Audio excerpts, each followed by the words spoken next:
بسم اللہ الرحمن الرحیم۔ السلام علیکم خواتین و حضرات، میں ہوں آپ کا جنید سلیم اور آپ دیکھ رہے ہیں انصاف ڈیجیٹل۔ ناظرین، آج بات کریں گے پنجاب میں سیلاب اور اس کے بعد متاثرین کی بے بسی کی، جن کی بے بسی اور پریشانی کا یوں لگتا ہے دانستہ طور پر مذاق اڑایا جا رہا ہے، ان کے ساتھ گداگروں بھکاریوں جیسا سلوک روا رکھا جا رہا ہے۔ سرکاری ادارے تو سیلاب متاثرین کی مدد کر ہی نہیں رہے، الٹا پرائیویٹ ادارے اور مخیر حضرات کو بھی اس مصیبت کے مارے ان لوگوں کی داد رسی سے روکا جا رہا ہے۔ پھر بات کریں گے علی امین گنڈا پور نے کس طرح اپنے لیڈر کو تنہا چھوڑ دیا ہے، وہ اپنے ہی وعدوں سے پیچھے کیوں ہٹ رہے ہیں۔ پی ٹی آئی نے قومی اسمبلی کے اجلاس کا بائیکاٹ کر دیا ہے اور اپنا ایک الگ اجلاس بلانے کا فیصلہ کیا ہے۔ عمران خان کی رپورٹ پہلی بار منظر عام پر آئی ہے، میڈیکل رپورٹ پہلی بار منظر عام پر آئی ہے، اس پر بات کریں گے۔ مگر پہلے ذکر ہوگا عمران خان کا، جن سے آج ملاقاتوں کا دن تھا، مگر آج ایک مرتبہ پھر انتہائی بے شرمی اور ڈھٹائی کا مظاہرہ کرتے ہوئے بہنوں کو بھائی سے ملنے کی اجازت نہیں دی گئی۔ عمران خان کی تینوں بہنیں اڈیالہ کے باہر کارکنوں کی بڑی تعداد کے ساتھ موجود رہیں، مگر انہیں اندر جانے کی اجازت نہیں مل سکی۔ البتہ بیرسٹر گوہر اور ظہیر عباس ایڈوکیٹ کی عمران خان سے ملاقات کرا دی گئی، احسان عظیم کیا گیا۔ ملاقات کے بعد بیرسٹر گوہر نے بتایا کہ عمران خان کے ساتھ 20 منٹ تک ملاقات کرائی گئی ہے۔ انہوں نے کہا کہ عمران خان کی صحت بالکل ٹھیک ہے۔ عمران خان کو بتایا گیا ہے کہ ان کے حکم کے مطابق پی ٹی آئی کے تمام ارکان نے قائمہ کمیٹیوں سے استعفے دے دیے ہیں، جس پر عمران خان بہت خوش ہوئے اور انہوں نے کہا کہ تمام ارکان گاڑیوں کی سرکاری گاڑیوں کی چابیاں بھی واپس کر دیں۔ خان صاحب سمجھ دے ساریاں گلاں نے۔ عمران خان نے اپنی پارٹی کے تمام رہنماؤں اور کارکنوں کو ہدایت کی ہے کہ وہ سیلاب متاثرین کی ہر ممکن مدد کریں اور دکھ کی اس گھڑی میں اپنے ہم وطنوں کا خیال رکھیں۔ عمران خان نے افغانستان میں آنے والے زلزلے میں بڑی تعداد میں جو ہلاکتیں ہوئی ہیں ان پر بھی گہرے دکھ کا اظہار کیا ہے۔ پنجاب کے سیلاب زدہ جو سیلاب متاثرہ علاقوں ہیں، وہاں کے مکین جو ہیں ناظرین، وہ اس وقت دورے تیرے عذاب کا شکار ہیں۔ ایک طرف انہیں سیلاب کی بکھری ہوئی لہروں کا سامنا ہے اور دوسری طرف انہیں فارم 47 کی مسلط شدہ حکومت نے پریشانی میں مبتلا کر رکھا ہے۔ میڈم وزیر اعلیٰ ہر روز سیلاب سے متاثرہ کوئی علاقہ منتخب کرتی ہیں اور 40 سے 50 گاڑیوں کے قافلے میں چل نکلتی ہیں۔ راستے میں درختوں اور دریا کی لہروں کو دیکھ کے ہاتھ ہلاتی ہیں اور تاثر یہ دیا جاتا ہے کہ وہ عوام کے جمع غفیر کو جو ان کے لیے استقبالی نعرے لگا رہا ہے، ان کو دیکھ کے ہاتھ ہلا رہی ہیں۔ ناظرین، یقین کریں کہ آپ جس مرضی آپ ضلع میں جا کے انتظامیہ کے کسی بھی چھوٹے بڑے اہلکار سے پوچھ کے دیکھ لیں اور ان سے یہ پوچھے گا کہ وزیر اعلیٰ کے دورے سے کتنا نقصان اٹھانا پڑا ہے امدادی کاموں کے حوالے سے، وہ آپ کو کھل کے بتائیں گے۔ پوری انتظامی مشینری جو ہے وہ مفلوج ہو کے رہ جاتی ہے جہاں پہ بھی وزیر اعلیٰ تشریف لے کے جاتی ہیں۔ ان کی ٹیم بتاتی ہے کہ فلاں علاقے میں لوگ جو ہے وہ میڈم کی مسیحائی کے منتظر ہیں اور میڈم وزیر اعلیٰ کے پہنچنے سے پہلے امدادی اشیاء کا پورا ایک سیٹ لگایا جاتا ہے، جیسے ہم لوگ کوئی ٹی وی شو کرتے ہیں اس کا باقاعدہ ایک سیٹ لگایا جاتا ہے۔ تمام کرداروں کو ان کا رول سمجھا دیا جاتا ہے، ایکشن کٹ کہا جاتا ہے۔ اکثر مقامات پر تو مقامی اداکاروں کو گھنٹوں میڈم وزیر اعلیٰ کا انتظار کرنا پڑتا ہے، پھر میڈم پہنچتی ہیں اور اسکرپٹ کے مطابق تمام سین فلمائے جاتے ہیں۔ گزشتہ روز جھنگ کے سیلاب زدہ علاقے میں ایسے ہی ایک ریلیف کیمپ کا سیٹ لگایا گیا۔ میڈم وزیر اعلیٰ ریلیف کیمپ کے سیٹ پر آئیں جہاں چند لوگوں کو ان سے ملوایا گیا۔ وزیر اعلیٰ نے کچھ متاثرہ خواتین کو گلے سے لگایا، فوٹیج بنوائی، واپس۔ میڈم وزیر اعلیٰ کے واپس جاتے ہی ریلیف کیمپ ویران ہو گیا، ہونا ہی تھا۔ وہاں تعینات سرکاری عملہ غائب۔ عملہ ریلیف کیمپ میں رکھی گئی ساری ادویات بھی ساتھ لے گیا، کیمپوں میں لے گئے متاثرہ افراد بھی واپس ان کو بھیج دیا گیا۔ کیمپ کے لیے لائی گئی چارپائیاں بھی لوگوں کے گھروں میں واپس بھجوا دی گئی۔ ریلیف کیمپ میں جو امدادی اشیاء سجائی گئی تھی وہ بھی ان دکانوں پر واپس پہنچا دی گئیں، جیسے پرسوں بھینسوں کا چارہ واپس کیا گیا تھا، ونڈا واپس کیا گیا تھا، یہ صرف سجانے کے لیے لائی گئی تھیں۔ ناظرین، یہ جو کچھ میں آپ کی خدمت میں عرض کر رہا ہوں باقاعدہ ویریفائڈ فیکٹس ہیں، اور حکومت کو ذرا برابر رتی برابر بھی شرم محسوس نہیں ہوتی کہ وہ روزانہ یہ ڈرامہ دہراتے ہیں، اور روزانہ سوشل میڈیا یہ ڈرامہ، ان کا ایک ایک ڈرامہ، ایک ایک سین جو ہے وہ بے نقاب کرتا چلا جا رہا ہے، لیکن ان لوگوں کو پتہ نہیں شرم ہی نہیں آتی۔ اپنا مذاق بھی اڑواتے ہیں اور ان کی سیلاب زدگان کی بے بسی کا بھی مذاق اڑ رہا ہے۔ فلڈ ریلیف کیمپس کا یہ ماڈل اب ہر اس سیلاب زدہ علاقوں میں لگایا جائے گا جہاں میڈم وزیر اعلیٰ اپنے لاؤ لشکر کے ہمراہ متاثرین کے غم بانٹنے جایا کریں گی۔ پتہ نہیں ایسے فرمائشی کیمپس کا آئیڈیا اوپر سے آیا ہے یا پھر بیوروکریسی جو ہے وہ میڈم وزیر اعلیٰ کو شہر شہر مذاق بنوا رہی ہے۔ سیلاب متاثرین کے لیے سب سے بری خبر یہ ہے کہ یہ پہلا موقع ہے کہ مقامی لوگوں، مخیر حضرات اور فلاحی تنظیموں کو سیلاب متاثرین کی امداد سے باقاعدہ بزور طاقت روکا جا رہا ہے۔ کوئی شرم، کوئی حجاب، کوئی پردہ نہیں رکھا جا رہا، باقاعدہ ڈنڈے کے زور پہ روکا جاتا ہے۔ کوئی اور مدد نہیں کر سکتا۔ جو جینوئن تنظیم ہے، جیسے میں نے نام لیا الخدمت، جس کا پورے ملک میں فلاحی اور رفاہی کاموں کے حوالے سے ایک سکہ بند نام سمجھا جاتا ہے، سب سے بڑا معتبر نام سمجھا جاتا ہے، اس کو روکا جا رہا ہے، عام آدمی کو روکا جا رہا ہے، چھوٹی تنظیموں کو روکا جا رہا ہے۔ ڈپٹی کمشنر گجرات نے ناظرین باقاعدہ نوٹیفیکیشن جاری کر کے انتظامیہ کی اجازت کے بغیر سیلاب متاثرین کو کھانے پینے کی اشیاء دینے پر پابندی عائد کر دی ہے۔ باقاعدہ نوٹیفیکیشن جاری کیا گیا، یقین نہیں آتا اس بات کا۔ ویسے اب نوٹیفیکیشن کے مطابق کوئی پرائیویٹ آدمی سیلاب متاثرین کو کھانا نہیں دے سکتا۔ اچھا، وجہ بڑی دلچسپ بتائی گئی ہے کہ کھانے کی کوالٹی چیک نہیں کی جا سکتی، جبکہ حقیقت ناظرین سب جانتے ہیں کہ اس لیے نہیں دیا جا رہا کہ ایسے کھانے کے ڈبوں پر محترمہ مریم نواز شریف صاحبہ کی تصویر نہیں ہوتی، اور تحریک انصاف اور الخدمت کے امدادی کیمپ جہاں نظر آتے ہیں سرکاری اہلکار انہیں اکھاڑ پھینکتے ہیں۔ اب اس کا کیا حل کیا جائے کہ کوئی مطلب میڈم وزیر، یا تو یوں یہ جو ڈپٹی کمشنر صاحب نے کہا یہ پھر ڈبوں کے اوپر سرکاری مہریں لگائے کہ آپ ہم سے ڈبہ خریدیں اور وہ سرکاری مہر جو ہے مہر کے اوپر میڈم وزیر اعلیٰ کی تصویر ہو، یوں کر لیں کام آسان ہو جائے گا، مہر بھی لگ جائے گی، تصویر بھی آ جائے گی میڈم وزیر اعلیٰ کی۔ کوئی درمیانی راستہ نکالنے کی کوشش تو کریں، بھوکوں کو کھانا تو کھلائیں نا، کچھ تو کرو نا ڈی سی صاحب۔ سمجھ نہیں آتا کہ کس راستے پہ چل پڑے۔ اب جنگ میں تحریک انصاف کے امدادی کیمپ سے متاثرین کو کھانے کے ساتھ مویشیوں کو چارہ بھی دیا جا رہا تھا، جیسے میں نے عرض کیا، پولیس والوں نے اکھاڑ دیا۔ دوسری طرف سرکاری ریسکیو ادارے بھی متاثرین کی مدد سے زیادہ جو ہے وہ ٹک ٹاک بنانے میں مصروف تھے۔ سوشل میڈیا پہ یہ سب کچھ یہ وہ ایکٹیویٹیز تھیں جو بتائی جا رہی تھی، دکھانے کی کوشش کی جا رہی تھی کہ چارہ ہے، ونڈا ہے، متاثرین کھانے، وہیں پہ متاثرین کی مدد سے وہ یہ ایک طرف جو ہے وہ سارے لوگ جو ہیں اپنی اپنی ٹک ٹاکس بنوا رہے تھے۔ ایک منظر آپ نے بھی دیکھا ہوگا کہ ایک بزرگ کو 2 بار ریسکیو کرنے کی ویڈیو وائرل ہو چکی ہے۔ یہ سوشل میڈیا ہے، یہ بس اس حقیقت کو یہ تسلیم کر لینا تو ساری بات سمجھ میں آ جائے کہ ہر بندہ ایک چینل کا مالک ہے، اس کے ہاتھ میں جو موبائل ہے وہ ایک چینل ہے، اور کروڑوں چینل آپ کیسے بند کر سکتے ہیں؟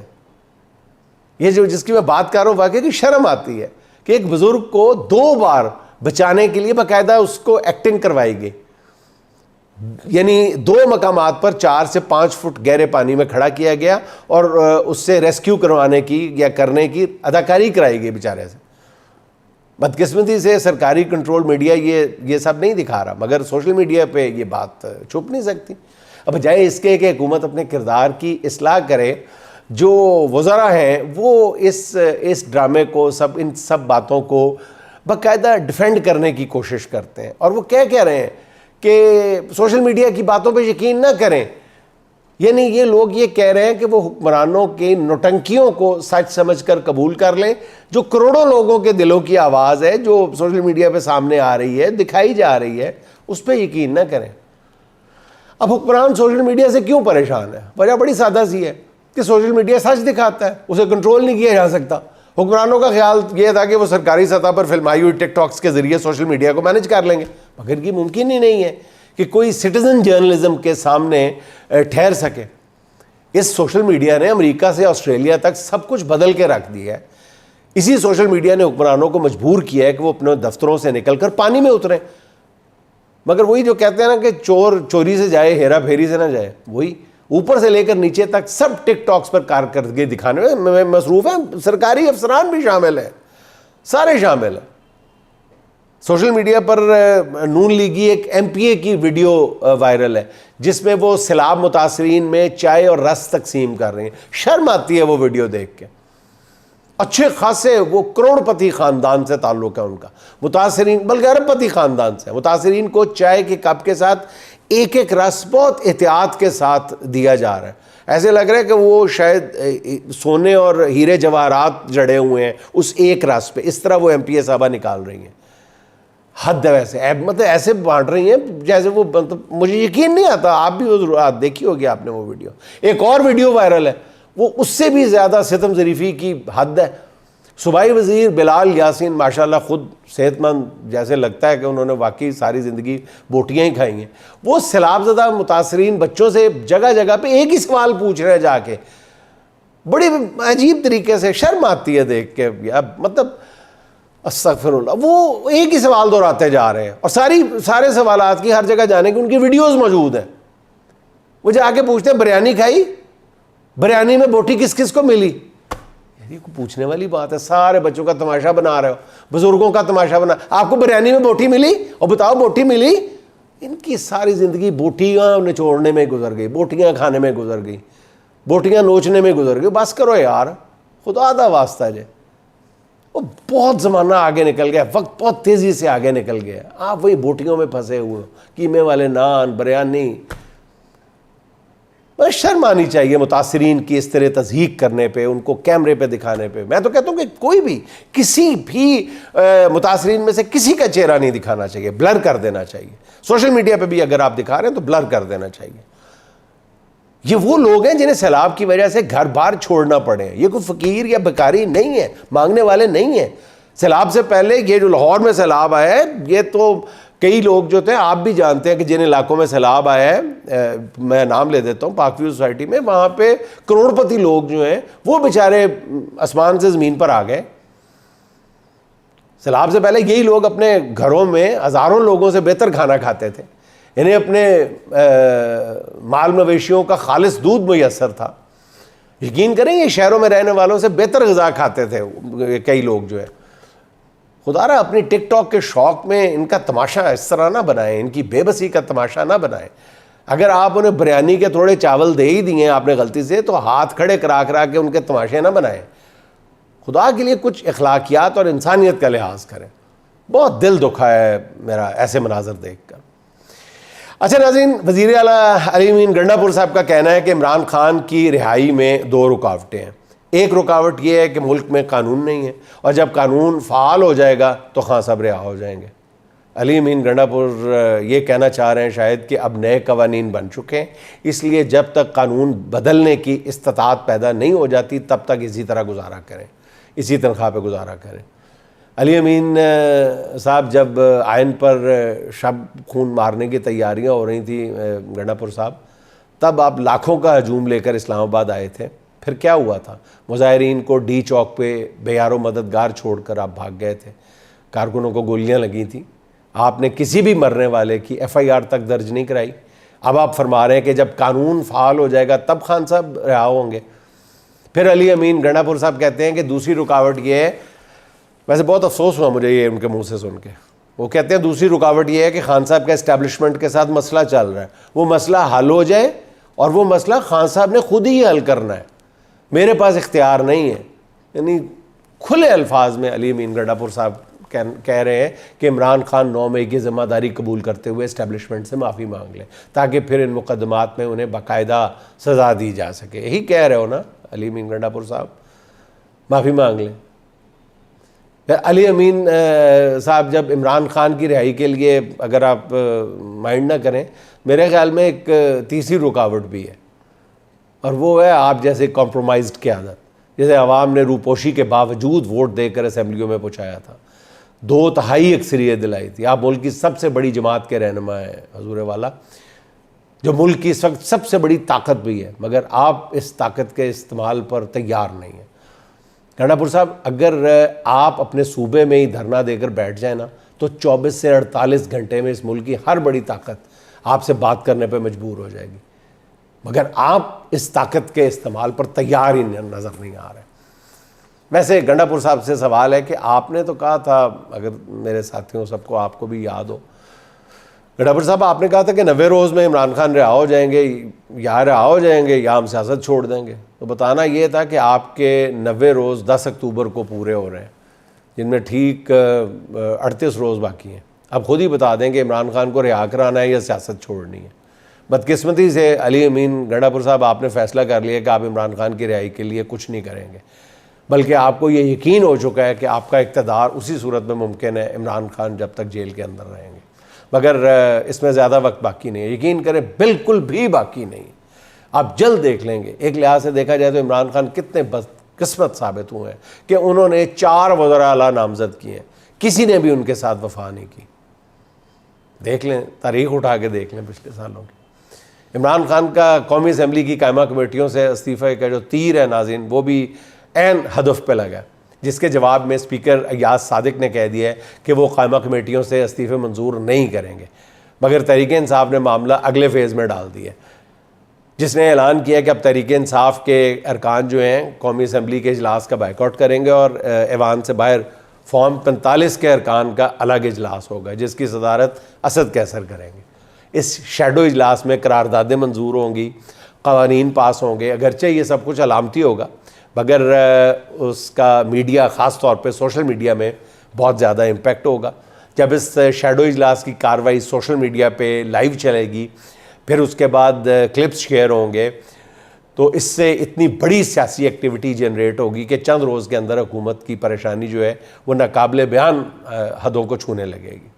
اس کے لیے مگر ضروری ہے کہ پی ٹی آئی ارکان پوری کوشش اور تیاری سے اس شیڈو اجلاس کا حصہ بنے، اس کو سنجیدگی سے لیں. سوشل میڈیا چند روز کے اندر اس شیڈو اجلاس کو حکمرانوں کے گلے کی پھانس بنا کے رکھ دے گا. مثال کے طور پر اگر شیڈو اجلاس میں کوئی خاص قانون منظور ہو گیا، بس اس خاص قانون کے بارے میں آپ صرف اپنے تخیل کو حرکت دیں، پھر اس اجلاس کی کارروائی سوشل میڈیا پہ چلائی جائے، تو ابھی کسی کو پتہ نہیں ہے کہ اس سے کیا طوفان برپا ہو سکتا ہے، اس کا انٹرنیشنل امپیکٹ کیا ہوگا. مگر اس کے لیے ضروری ہے کہ پی ٹی آئی کے سب ارکان اجلاس میں پورے جوش و جذبے کے ساتھ شریک ہوں. ایسا نہ ہو کہ اجلاس کا ایجنڈا دیکھ کر ہی اجلاس کیا اسلام آباد سے ہی باہر چلے جائیں. بہرحال میرے خیال میں یہ شیڈو اجلاس والا آئیڈیا بہت زبردست ہے اور اس پر عمل کرنے سے پی ٹی آئی کو بہت زیادہ فائدہ ہوگا. اچھا ناظرین، عمران خان کا ضمنی الیکشن کے بائیکاٹ کا فیصلہ بھی درست ثابت ہوتا ہوا نظر آ رہا ہے. این اے 129 لاہور ضمنی الیکشن میں تحریک انصاف کے بینرز اور فلیکسز لگانے پر 2 افراد کے خلاف مقدمہ باقاعدہ درج کر لیے گئے. اتنی فسطائیت کے باوجود نون لیگ کو ایسی اچھی حرکتیں کرنی پڑ رہی ہیں، یقین نہیں آ رہا. اس طرح کی زور آزمائی سے نون لیگ کا امیدوار جتوا لیا جائے گا، مگر اس کا نتیجہ کیا نکلے گا؟ یہی ہوگا کہ عمران خان اسمبلیوں سے نکلنے کا فیصلہ کر لیں گے. اس حکومت نے 2/3 اکثریت پوری کر لی ہے، اس کے پاس طاقت ہے، جو چاہے کر سکتی ہے، لیکن اس کے پاس ایک چیز نہیں ہے اور اس کا نام ہے کریڈیبلٹی. ساکھ، رتی برابر بھی ساکھ نہیں ہے. اور ان کو شاید اب اس بات کی فکر بھی نہیں ہے کہ ساکھ بھی کسی بلا کا نام ہے، سیاسی ساکھ بھی کسی چڑیا کا نام ہے. نو، ناٹ ایٹ آل. وہ لفٹ ہی نہیں کرا رہے. آپ بدترین سیاسی جماعتیں اپنے بدترین دور میں بھی کہیں نہ کہیں جا کے بریک لگا لیتی تھیں کہ نہیں یار یہ ہم نے کل الیکشن میں جانا ہے، نو، یہاں بس یہاں تک. لیکن نون لیگ میرے خیال ساری حدیں پار کر چکی ہیں. وہ پتہ نہیں کسی معجزے کے انتظار میں کہ کیا ہو جائے گا کسی واقعے کے بعد تو پھر ہم سب کچھ ٹھیک کر لیں گے. کیسے ٹھیک کر لیں گے ان حالات میں؟ ناظرین، عمران خان نے اسمبلیاں چھوڑنے کا جو فیصلہ کیا ہے وہ اس حکومت کو انٹرنیشنل سطح پر بہت زیادہ ڈیمیج کرے گا. عمران خان کے تیور بتا رہے ہیں کہ یہ ہو کر رہے گا. اچھا ناظرین، پھر عمران خان صاحب کی میڈیکل رپورٹ سامنے آ گئی، جس کے مطابق پیمز میڈیکل بورڈ نے کان اور دانت کے حساس ہونے کی بنا پر پہلی بار عمران خان کے لیے سپورٹیو مینجمنٹ تجویز کی ہے. رپورٹ کے مطابق عمران خان کے کان کا مسئلہ شدت اختیار کر گیا ہے، جسے مینج کرنا بہت ضروری ہو گیا. ناظرین، یہ سب سے پہلے اس خادم نے آپ کی خدمت میں عرض کیا تھا اور اگلے روز پھر میں لفظ نہیں بولنا چاہتا لیکن بولنا پڑتا ہے، کمپرومائزڈ قیادت کی طرف سے میری اس خبر کی تردید جاری کروائی گئی تھی کہ نہیں، عمران خان کے کان اور دانتوں میں کوئی ایسا مسئلہ نہیں، وہ بالکل فٹ ہے. اور میں نے آپ کی خدمت میں عرض کیا تھا، دوبارہ بھی کہا تھا کہ میں اپنی خبر پر قائم ہوں، اور وہ آج یہ میڈیکل رپورٹ کے نتیجے میں بھی سامنے آ گیا. ڈاکٹرز کے مطابق اس مسئلے کی ایک وجہ عمران خان کو آئسولیشن میں، تنہائی میں رکھا جانا بھی ہے. معالجین کا کہنا ہے کہ بالکل الگ تھلگ رکھے جانے کی وجہ سے عمران خان کے کان میں شائیں ہوتی ہے. اس رپورٹ کے باوجود حکومت جان بوجھ کر عمران خان کو قید تنہائی میں ڈال رہی ہے اور اس بیماری کو مزید بگاڑنے کی دانستہ کوشش کی جا رہی ہے۔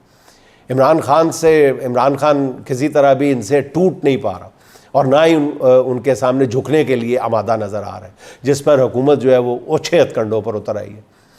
عمران خان کی اپنے ذاتی معالجین تک رسائی بھی نہیں ہونے دی جا رہی۔ کس قدر تکلیف دہ بات ہے کہ قوم کو 3 کینسر ہسپتال دینے والا جیل میں کان کی تکلیف کے ساتھ پڑا ہے اور اسے دیکھنے والا کوئی ڈاکٹر نہیں ہے۔ اچھا ناظرین، عمران خان کے بھانجے اور علیمہ خان کے بیٹے شیر شاہ کی درخواست ضمانت پر آج سماعت تھی۔ عین حسب توقع آج بھی سرکار کی طرف سے مقدمے کا ریکارڈ عدالت میں پیش نہیں کیا گیا۔ اس پر جج صاحب نے توقع کے عین مطابق برہمی کا اظہار کیا۔ یہ برہمی بھی بڑی چیز ہے ججز کی۔ پچھلی تاریخ میں بھی ریکارڈ نہیں پیش کیا گیا تھا، جج صاحب نے پچھلی تاریخ پر بھی برہمی کا اظہار کیا تھا، 4 ستمبر کی نئی تاریخ دے دی۔ مقصد صرف اتنا ہے ناظرین کہ علیمہ خان کے بیٹے کو مزید جیل میں رکھا جائے کسی نہ کسی طرح۔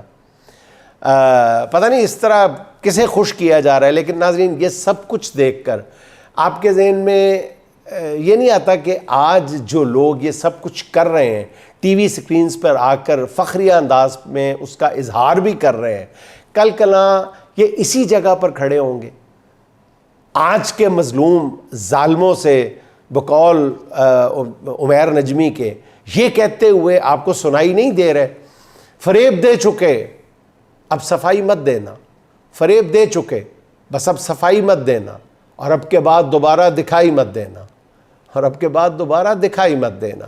تمہارے ساتھ بھی ہوگا جو میرے ساتھ کیا، تمہارے ساتھ بھی ہوگا جو میرے ساتھ کیا، بس اپنی بار بھگتنا، دہائی مت دینا، بس اپنی بار بھگتنا، دہائی مت دینا۔ ناظرین خوش رہیں، خوش رکھیں، آپ سے ملاقات ہوگی انشاءاللہ اگلے ولاگ میں۔ اللہ حافظ۔